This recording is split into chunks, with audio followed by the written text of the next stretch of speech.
by no drift of circumstance, get from why he puts on this confusion, grading so harshly all his days of quiet with turbulence and dangerous lunacy? He does confess he feels himself distracted, but from what cause he will by no means speak. Nor do we find him forward to be sounded, but with a crafty madness keeps aloof when we would bring him on to some confession of his true state. Did he receive you well? Most like a gentleman. But with much forcing of his disposition. Regarded question, but of our demands most free in his reply. Did you essay him to any pastime? Pardon me, they're needing me elsewhere.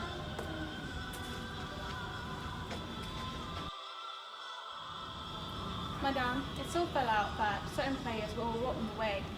Of these we told him, and there did seem in him a kind of joy to hear of it. They are here about the court, and as I think, they have already ordered this knight to play before him. 'Tis most true, and you beseech me to entertain your majesty, to hear and see the matter. With all my heart, and it doth much content me to hear him so inclined.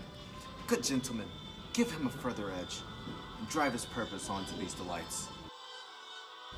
We shall, my lord.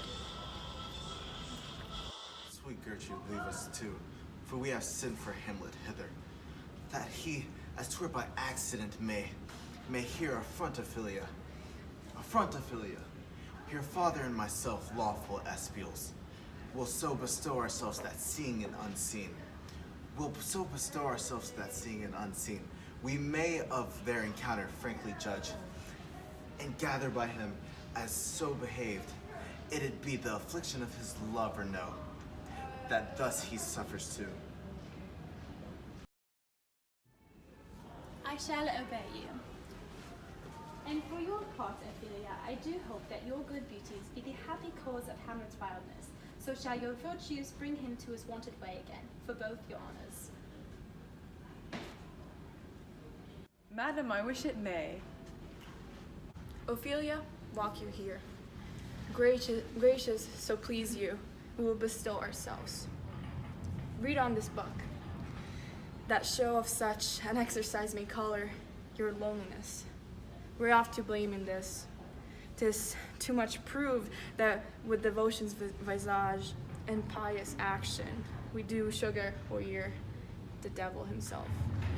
'Tis true, how smart a lash that speech doth give me conscience. The harlot's cheek, beautied with plastering art, is not more ugly to the thing that helps it than is my deed to my most painted word. Oh, heavy burthen! I hear him coming. Let's withdraw, my lord.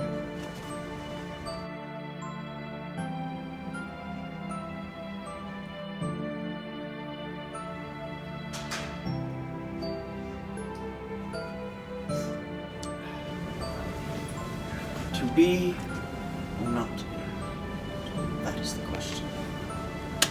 Whether 'tis nobler in the mind to suffer the slings and arrows of outrageous fortune, or take arms against a sea of troubles, and by opposing in them to die, to sleep no more, and by sleep to say we in the heartache show shocks that flesh is hair to.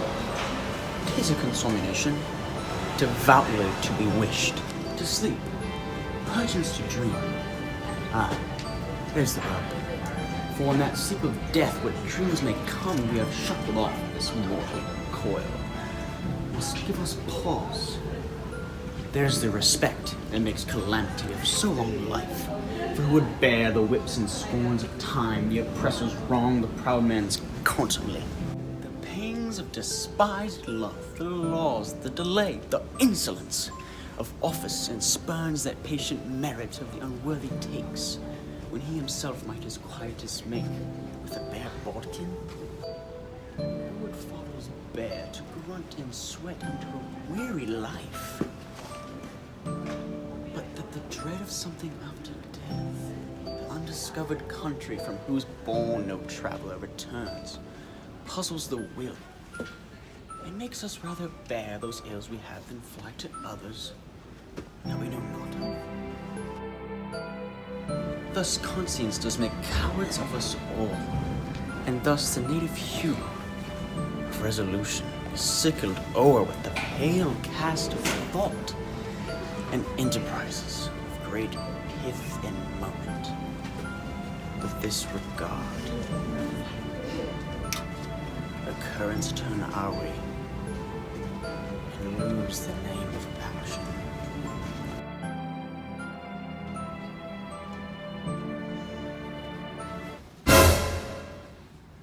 Soft you now, fair Ophelia, nymph in thy orisons, be all my sins remembered.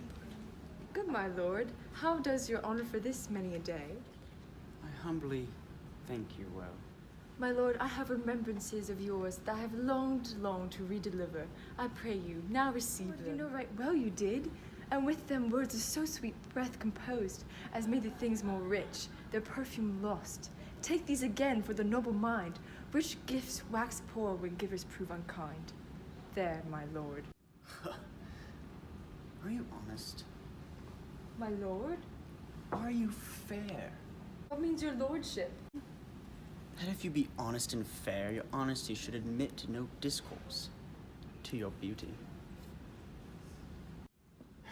Aye, truly, for the power of beauty will sooner transform honesty from what it is to a bawd than the force of honesty can translate beauty to its likeness. This was sometime a paradox, but now the time gives it proof. I did love you once. Indeed, my lord, you made me believe so. You should not have believed me, for virtue cannot so inoculate our old stock, but we shall relish of it. I loved you not. I was the more deceived. Get thee to a nunnery. Why wouldst thou be a breeder of sinners? I am in myself indifferent, honest, but yet I could accuse me of such things that were better my mother had not borne me. I am proud, revengeful, ambitious, with more offenses at my beck than I have thoughts to put them in, imagination to give them shape, or a time to act them in, which such fellows as I do crawling beneath earth and heaven. We are errant knaves, all. Believe none of us. Go thy ways to a nunnery. Where's your father? At home, my lord? Let the doors be shut upon him, that he may play the fool nowhere but his own house. Farewell. Oh, help him, you sweet heavens. If thou dost marry, I'll give thee his plague for thy dowry. Be thou as chaste as ice, as pure as snow, thou shalt not escape calumny. Get thee to a nunnery, go. Farewell. Or, if thou wilt needs marry a fool, for wise men know well enough what monsters you make of them. To a nunnery, go, and quickly too. Farewell. Oh, heavenly powers, restore him. I have heard of your paintings too, well enough. God has given you one's face, and you make yourselves another. You jig, you amble, and you lisp, and you nickname God's creatures, and make your wantonness ignorance. Go to, I'll no more on it, and it made me mad. I say, we have no more marriages. Those that are married already, all but one, shall live. The rest shall keep us as they are. To a nunnery, go.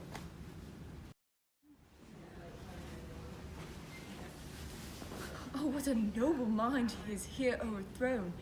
The courtiers, soldiers, scholars, eye, tongue, sword, the expectancy and rose of the fair state, the glass of fashion and the mold of form, the observed of all observers quite down. And I, of ladies most dejected and wretched, that sucked the honey of his music vows, now see the noble and most sovereign reason, like sweet bells jangled, out of tune and harsh, that unmatched from a feature of blown youth, blasted with ecstasy. Oh, woe is me, to have seen what I see. Love, his affections do not that way tend, nor what he spake. Though it lacked form a little, was not like madness, though there's something in his soul, o'er which his melancholy sits on brood. And I do doubt the hatch and the disclose will be such danger, which for to prevent, I have in quick determination, thus set it down, he shall with speed to England, for the demand of our neglected tribute. Haply the seas and countries different, with variable objects shall expel. There's something settled matter in his heart, whereon his brain still beating puts him thus from fashion of himself. It shall be so. Madness and great ones must not unwatched go.